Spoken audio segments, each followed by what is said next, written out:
Di awal film, kita ditunjukkan kepada seorang wanita yang terjatuh dari gedung, atau gampangnya bisa kita bilang bundir lah.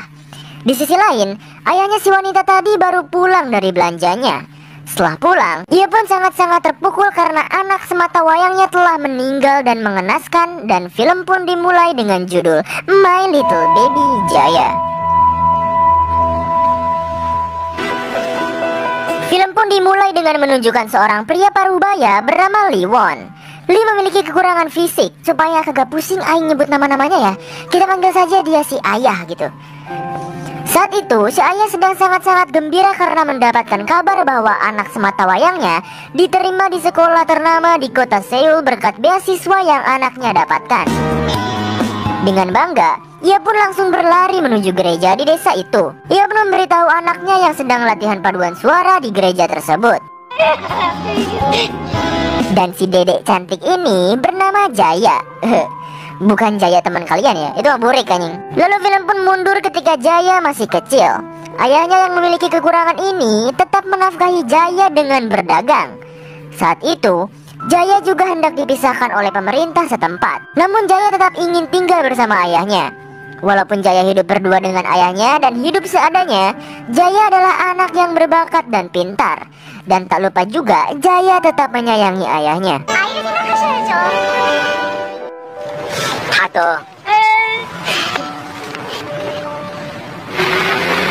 Singkat cerita, Jaya dan ayahnya mulai pergi ke kota Seoul untuk menjalani hidupnya yang baru.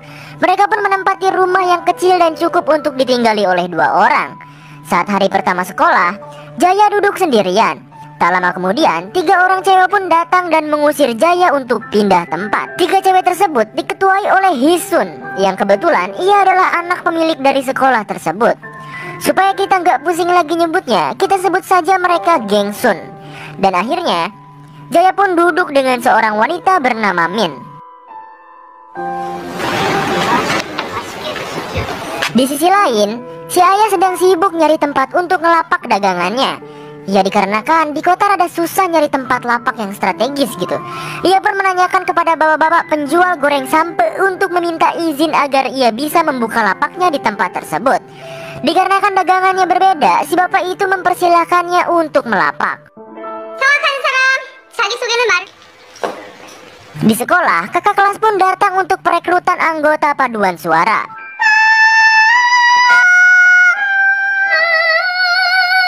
Kebetulan saat Jaya dites, seisi kelas pun kaget karena suara Jaya ini bagaikan alunan musik yang sangat indah. Si kakak bernama Jung pun mulai tertarik sama Jaya dan membuat Hisun iri kepada Jaya. Kebetulan juga Jung adalah gebetannya si Hisun ini.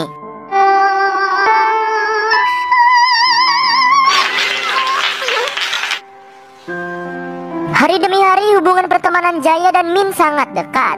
Singkat cerita, eskul paduan suara pun mengadakan camp ke suatu daerah. Sampai saat malamnya, mereka bercerita satu sama lain perihal keluarganya. Di sini Jaya berbohong jika ayahnya adalah seorang pengusaha baju yang sangat besar, hingga membuat si Jung makin lope-lope kepadanya.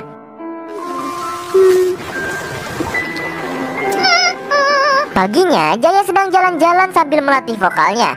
Tak lama kemudian, datanglah Jung. Ia tiba-tiba bilang bahwa ia suka kepada Jaya. Jaya kaget dan cuma pelangap-longo menunjukkan bahwa dirinya masih polos gitu.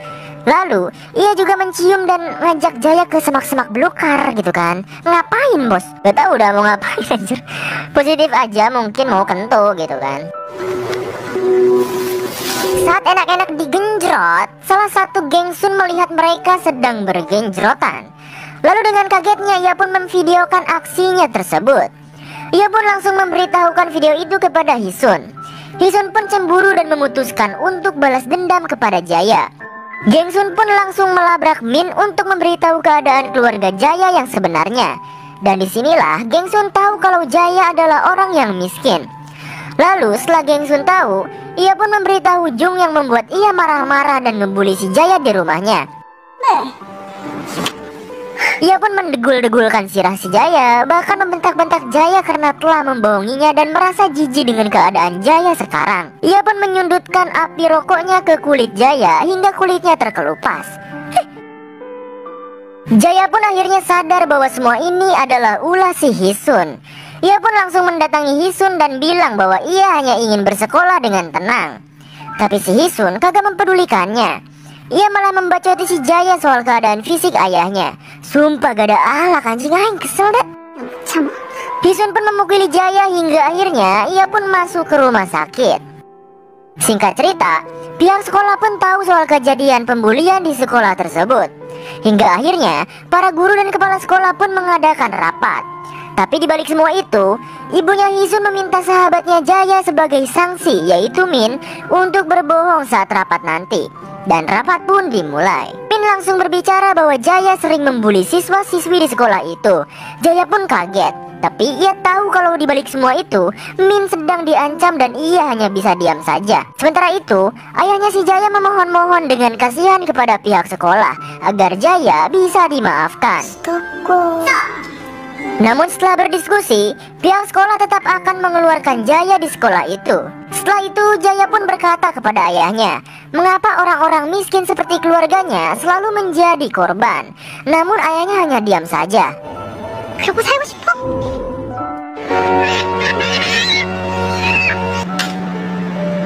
Setelah Jaya dikeluarkan oleh pihak sekolah, ia pun bekerja di Indomaret.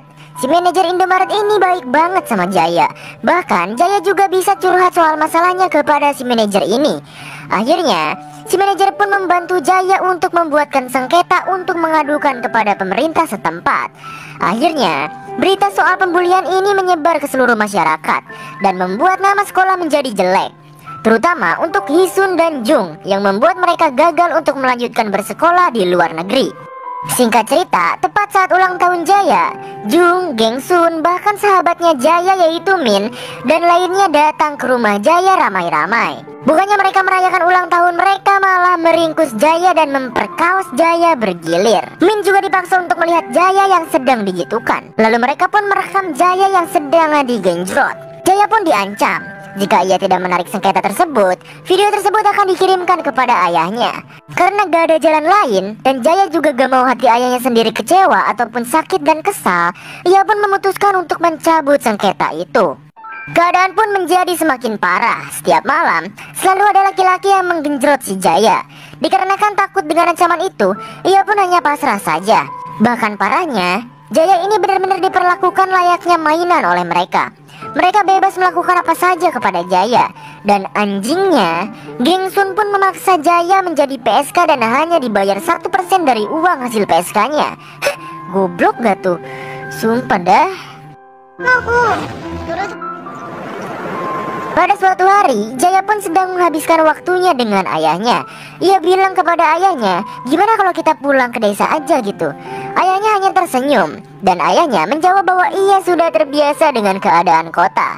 Bahkan bisnis dagangan yang ayahnya jalankan lagi di atas traffic, atau lagi bagus-bagusnya gitu. Jaya hanya tersenyum karena melihat kebahagiaan ayahnya saat itu. Jaya udah gak bisa apa-apa lagi sekarang, dan ia hanya mencurahkan isi hatinya ke buku harian. Ia pun ngudu dulu biar enjoy dan gak panik gitu. Setelah itu pun ia langsung bunuh diri seperti di awal film tadi. Singkat cerita, ayahnya Jaya pun mengetahui semua yang terjadi. Ia membaca buku yang Jaya tulis. Ia pun benar-benar kesel, darah tinggi naik, kolesterol, gula darah. Aing juga yang nonton jadi Esmeralda nih. Emosi anjing sumpah dah. Si ayah akhirnya melaporkannya ke kepolisian. Tapi sayangnya pihak kepolisian tidak bisa membantunya. Aneh kan? Akhirnya si ayah udah putus asa dan hanya bisa rebahan sambil menangis.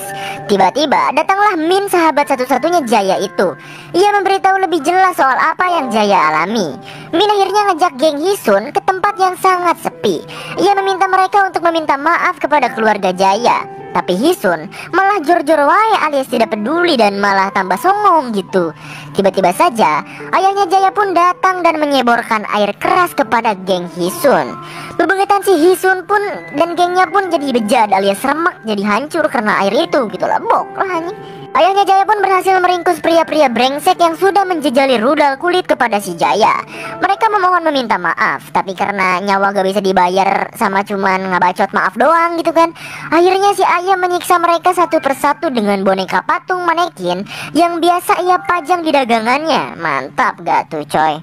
Tapi si ayah tidak membunuh Jung. Jung dibawa ke tengah danau. Di sana, dengan sangat kesal, si ayah langsung menyuruh Jung untuk menelan kail pancingnya, cuy. Ia pun langsung mendorong Jung agar tenggelam seperti ikan. Anjir. Misi balas dendam si ayah pun selesai. Dan sekarang ia pun membunuh dirinya sendiri. Karena kebahagiaan satu-satunya juga sudah tiada, yaitu si Jaya sendiri. Dan film pun tamat.